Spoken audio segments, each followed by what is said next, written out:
Situasi dunia saat ini dalam keadaan yang tidak baik-baik saja. Yang sebenarnya adalah suatu ketegangan yang sangat-sangat runcing di belahan dunia yang masih jauh, tetapi sangat berpengaruh ke seluruh dunia. Bahkan para pakar-pakar pertahanan dan strategi dunia mengatakan bahwa kita sekarang berada dalam kondisi yang sangat mendekati kemungkinan pecahnya Perang Dunia Ketiga. Kita mengerti kalau pecah Perang Dunia Ketiga akan terjadi perang nuklir. Alhamdulillah, tradisi Indonesia adalah sebagai negara non-blok yang tidak mengikuti blok manapun. Tradisi ini kita pertahankan. Namun, kalau terjadi perang nuklir di dunia, walaupun kita tidak terlibat, saya kira kita akan merasakan dampaknya yang sangat berat. Terjadinya Perang Dunia Kedua, terjadinya Perang Dunia Pertama pun tidak diperkirakan. Bahkan banyak ahli pada saat itu meremehkan. Tapi sejarah menunjukkan bahwa kalau ada 2 atau 3 kekuatan yang ingin memaksakan kehendaknya, perang itu meletus. Kita melihat sekarang di Palestina juga mendekati suatu perang yang sangat dahsyat. Karena itulah saya sebagai Menteri Pertahanan mengucapkan terima kasih kepada Komisi 1. Saya merasa didukung sepenuhnya oleh Komisi 1. Saya terus-menerus bertahun-tahun saya peringatkan seluruh bangsa bahwa Indonesia harus kuat untuk menjaga diri kita. Karena kita memiliki kekayaan alam yang sangat luar biasa.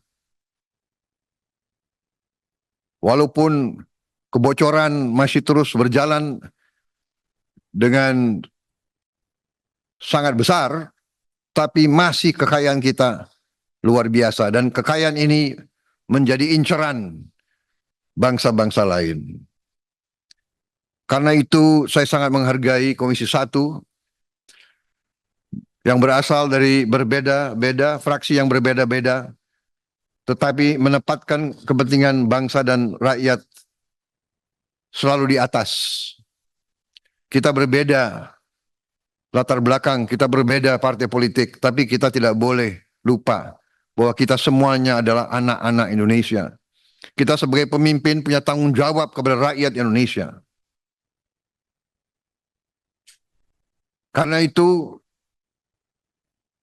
pada kesempatan ini, sekali lagi, saya juga mengakui bahwa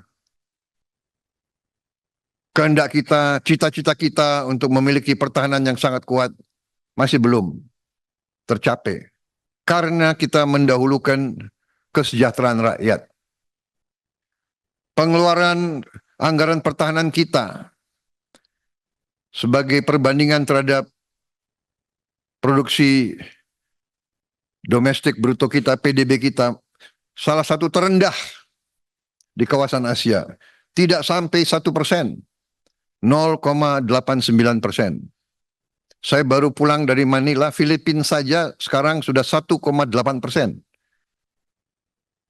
pengeluarannya.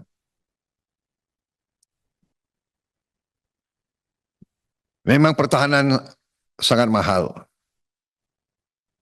Kita melihat tetangga kita, Singapura, pulau sebesar Bogor, jumlah penduduknya hanya 5 juta.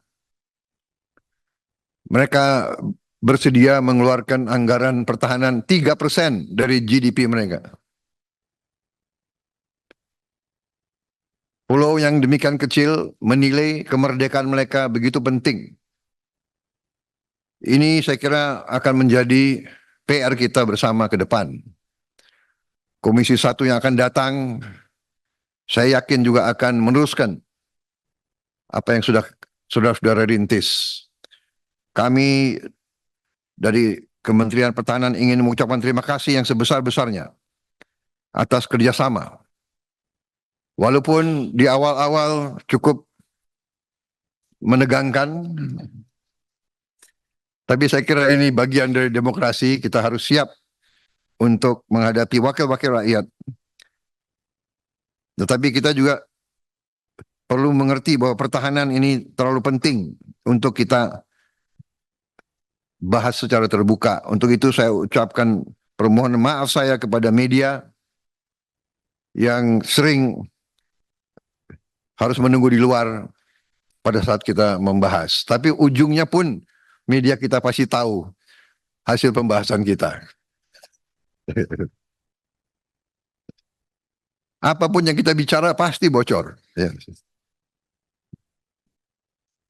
Tapi saya benar-benar merasa dukungan penuh dari semua fraksi. Artinya semua kekuatan politik di Indonesia menyadari pentingnya pertahanan kita. Kalau kita ingin terus berdaulat dan merdeka, kita harus punya pertahanan yang kuat. Tetapi sekali lagi kita mengerti dan sadar bahwa prioritas pertama kita adalah kesejahteraan rakyat kita. Justru rakyat kita yang paling lemah dan paling miskin, ini yang harus kita bantu secepat mungkin. Tidak boleh ada rakyat Indonesia yang lapar. Tidak boleh ada anak-anak Indonesia, pemuda-pemudi Indonesia yang hidup dalam kesulitan. Ini kewajiban kita semua. Karena itu pertahanan kita adalah pertahanan seluruh rakyat Indonesia. Pertahanan keamanan rakyat semesta. 5 kerjasama ini sangat penting karena negara-negara tersebut memiliki peran dan teknologi yang cukup baik. Khusus untuk Kamboja sebagai anggota dari ASEAN adalah juga kepentingan kita untuk memelihara dan mendukung kawan-kawan kita di ASEAN supaya mereka juga kuat dan mandiri. Download Tribun X sekarang, menghadirkan lokal menjadi Indonesia.